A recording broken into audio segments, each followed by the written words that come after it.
Masala flavour ரொம்ப பிடிக்காதுங்கிறவங்க சென்னா gravy இந்த மாதிரி செஞ்சு சாப்பிடுங்க. நல்ல டேஸ்டி அண்ட் க்ரீமியாக இருக்கும். எப்படி செய்யுதுன்னு பார்க்கலாம்.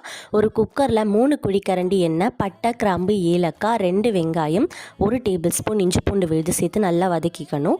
ஒரு பெரிய தக்காளியை மிக்ஸியில் பியூரியாக அடித்து ஆட் பண்ணிக்கிட்டேன். அது கூட ஓவர் நைட் ஊற வச்ச வெள்ளை மூக்கடலை, 1/4 ஸ்பூன் மஞ்சத்தூள், 1 டேபிள் ஸ்பூன் கல்லுப்பு, 1 டீஸ்பூன் வெறுமிளகாய் தூள், 1 டீஸ்பூன் தனியாத்தூள் சேர்த்து அந்த மசாலாலேயே மூக்கடலையே ஒரு 5 நிமிஷம் நல்லா வதக்கிட்டு 2 கப் அளவுக்கு தண்ணி ஊற்றி லோ ஃப்ளேமில் 4லேருந்து 5 விசில் வச்சு எடுத்துக்கோங்க.